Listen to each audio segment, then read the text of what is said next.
If you ever felt like you had to perform spiritually just to get God to move, this conversation is just for you.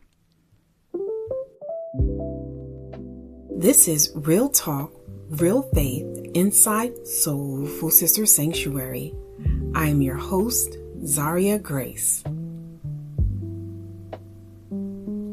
This space is for grown women who love God, carry a lot on their shoulders, and are ready to live lighter. Here, we talk about why we feel the way we do and how to move with peace, clarity, and faith that feels steady. We're going to keep it real, we drop the mask, and we lay it down so that God can pick it up. Take what fits, leave what doesn't, but don't ignore what hits. Now let's begin. I want to talk to you today about something that we really don't say out loud in church. A lot of us grew up believing that the more that we did spiritually, the more that God would respond. Like, if I praised hard enough, then something would finally break. If I fasted long enough, something was going to shift. If I gave enough money, heaven would open up and move on my behalf. And sometimes it felt like it worked, but there were also times when it didn't. I'm talking about the seasons where I did everything the way I was taught. I was praying, I was warring, I was crying, I was giving. Not the surface level faith, the real kind, the kind that costs you something, the kind where I showed up with my whole heart believing that God was about to move. And I truly believe that he was going to move in a very specific way. But what nobody prepared me for was the moment that I did all of that, and the outcome still looked very, very different than what I prayed for. So I had this already pictured in my mind. I thought I knew how the story was about to go. But when it didn't happen the way that I thought it would, it left me feeling really confused. Not because I stopped believing, but because I just didn't understand. And if I can be like real with you, I won't lie, I was a little disappointed too. Now, let me say this clearly. God has made a way for me every single time. No question. But it wasn't in the way that I planned it. It wasn't the way that I calculated. And it definitely wasn't the formula that I thought would unlock him. That is when I had to ask myself a real question. Is God actually complicated? Or have you and I just made him really complicated? Because somewhere along the way, faith started feeling like a performance review. Like if I just hit the right notes, like said the right words, followed the right steps, that I'd get the outcome that I was hoping for. But what if that's not really how this works? A few years ago, I heard something that really just stuck with me. It was a pastor, and he was talking about the simplicity of God. He said that God is very simple. He's not shallow. He's not small. He's simple. That he's not impressed by our noise. He's not moved by the spiritual theatrics. What he responds to is sincerity and the posture of our hearts. And when I heard that, something inside of me was finally relaxed, and I felt like I can just breathe again. Like maybe faith was never supposed to feel like a performance in the first place. And maybe some of you who are listening right now need that same permission to just stop performing and to start coming back to something that is so much more simpler. After I started untangling all of this, I noticed something deeper underneath all the striving. It wasn't just performance, it was really fear. Not the loud fear, not the obvious kind, but the real quiet kind. the kind that sounds spiritual, the kind that hides behind discipline and devotion. And over time, I started noticing 3 ways that fear had quietly shaped my faith. Maybe you'll recognize yourself in some of these too, because I definitely recognize myself in it. The first one was this pressure that I wasn't doing enough, that if I fast enough, if I prayed long enough, if I sowed enough, if I quote all the right scriptures, if I just don't doubt, if I just get it right, then God is going to move. Now, fasting is biblical. Prayer matters, obedience matters, and discipline matters. But none of that is the problem. The problem is when those things slowly shift from relationship with God to a formula to unlock God. When it became transactional, like, okay, God, I did my part. Now you do yours. I remember sitting with a woman one time who had been told to fast for her healing because that was the quote unquote formula. And she did, faithfully. She prayed harder than she ever had and trusted God and followed all of the instructions that she was given. She did everything she was told to do to unlock the breakthrough. But she didn't get the healing that she expected. And instead of being allowed to grieve, she felt shame. What did I do wrong? Why didn't God heal me? Did I not have enough faith? And that shame slowly turned into anger at God. And then we feel guilty on the other side for even feeling angry in the first place. So I remember asking her something. I said, "Are you really mad at God? Or are you grieving the expectation of what you thought that God was going to do?" Because sometimes we're not really mad at God. We're heartbroken that the formula actually didn't produce the outcome that we thought. So what do we do with that kind of heartbreak? Nobody tells us. So we shove it down and pretend it's not there. The second fear is one I see all the time, especially in strong believers. And it's a fear of missing God, a fear of being out of His will, a fear that I'm not doing enough, a fear of spiritual attack, a fear that if we stop striving even for a second, that something bad may happen. Fear is so powerful. It keeps us moving, it keeps us alert, and it keeps us performing. But what if love, not fear, is supposed to be the foundation? What if God isn't sitting somewhere waiting for us to slip up? What if He's not keeping score of all of our spiritual mistakes? What if He's not holding back blessings until we finally earn them? Because fear-based faith creates anxious believers. But love-based faith creates secure daughters. And secure daughters, we don't need to spend our lives trying to earn approval. We rest in it. We rest in relationship. There's a verse that really dismantled performance for me. And it's Ephesians 2, verse 8 and 9. And it says, "For it is by grace you have been saved through faith, not works." And when I really sat with that, a question came up for me. If salvation, the biggest approval there is, isn't earned by works, then why do we think God's daily approval is? Think about it. Just that question alone can truly set somebody free. The third fear, and this one really changed my life, is the fear that every hard emotion means that you're failing spiritually. We are spirit, yes, but we are spirit in a body. And our nervous system is real.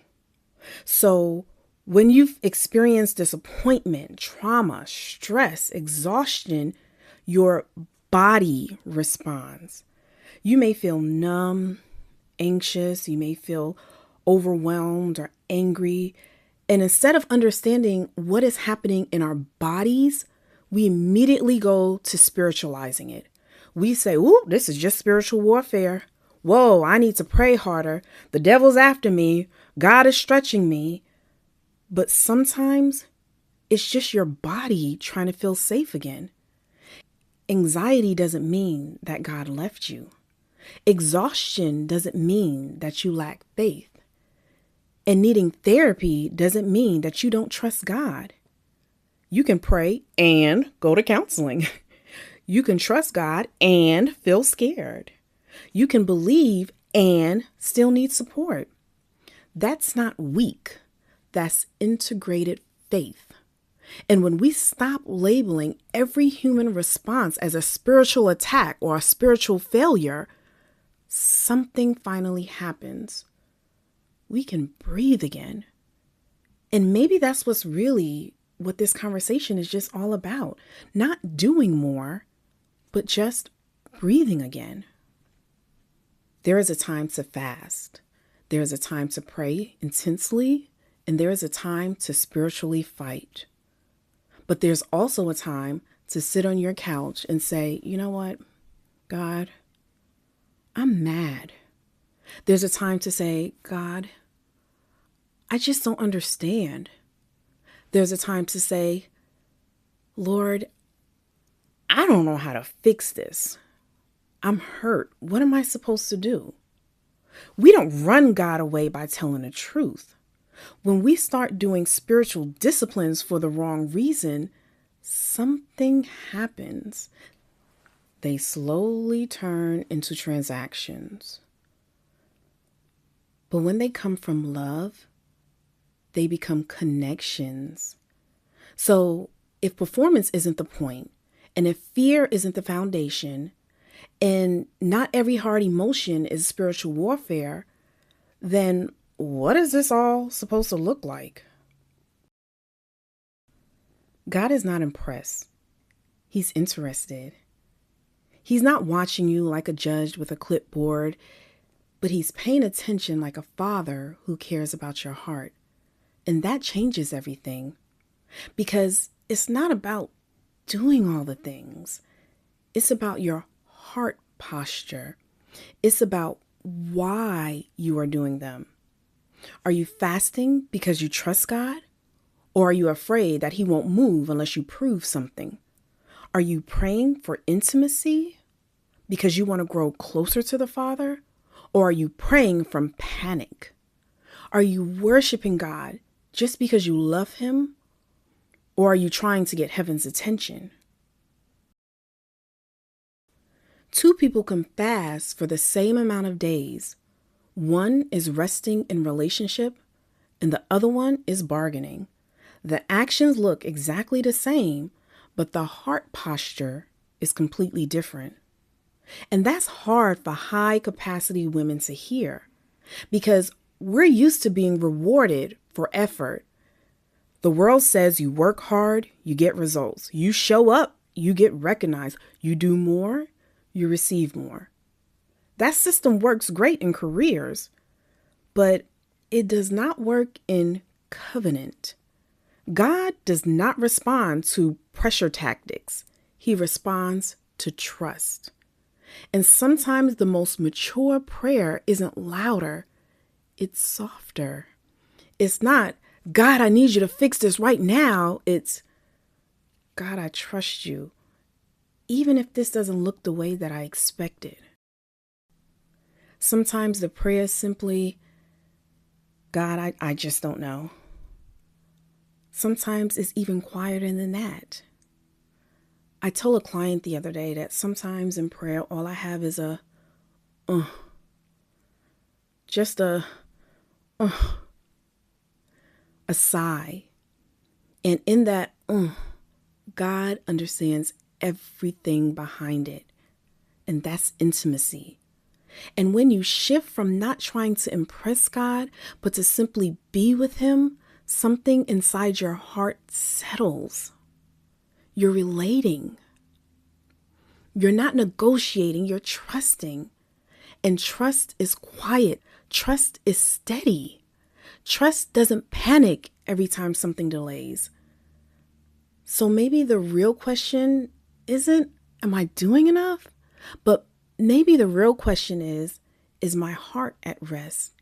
Because God is not impressed. He's interested. And when you know that, you stop striving to earn what has already been given to you. You stop approaching God like a negotiator and start showing up like a secure daughter that you are. Be still and know that I am God. Not strive, not figure it out, not rehearse the outcomes in your head, but just be still. Because what if God is not waiting for you to do more? What if He is just waiting for you to rest in Him? That can feel almost too simple, especially if you're wired to move, to fix, to plan. But the more I've grown, the more I've realized something. God is not complicated. He is not like man. We are the complicated ones. God is steady. He is consistent. He is not fragile. He is not threatened by your questions. He is not disappointed in your exhaustion. He is not pacing heaven because you had a hard week. He is relational. In a healthy relationship, you don't lose access just because you had a hard day. You don't get shut out because you asked a hard question. You don't have to perform to stay connected. Think about the safest relationship in your life, the one where you can just show up messy and imperfect, the one where you can say, I'm not okay, and the person doesn't flinch. That's the kind of steady that I'm talking about. God is not fragile like people can be. He does not withdraw because your tone was off. He does not panic because you are overwhelmed. He stays. And that relationship does not thrive in constant performance. It deepens in presence. So maybe stillness is not weakness, but it's actually trust. Maybe it is you saying, I don't have to manage this. I can sit, I can breathe, and I can let God be God. So today, maybe it's not about doing more. Maybe it's not adding another fast or another plan or another strategy. Maybe it's just about sitting with God and just being honest. Maybe it's about just saying, this is where I am. This is how I feel. And I trust you with it. Maybe it's about believing that even if you don't do all the things, that God is still the same. He's still steady. He's still kind and present. You are not one missed prayer away from losing Him. You are not one tired season away from disqualifying yourself. You are loved in the middle of the mess, not after you clean it up. So you don't need permission today to stop striving, to stop managing the outcome, to stop pretending that you are stronger than you feel. Here it is. Be still. Be honest. And trust that God is still right there. Don't add anything else. Don't add another discipline. Don't add another promise to do better. Just notice your heart. And if you catch yourself striving, I want you to gently remind yourself that I'm already loved, I'm already seen, I'm already held, and that is enough. That's all I have for you today, my dear. If this conversation spoke to you today, take a moment to follow the podcast so that you don't miss the next episode. And if someone you love has been carrying too much, share this with them. Sometimes one honest conversation can lift a heavy weight.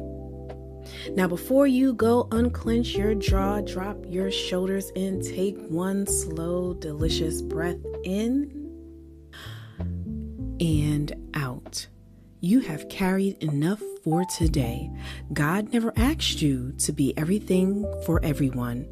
You are allowed to rest, you are allowed to say no, and you are allowed to be cared for.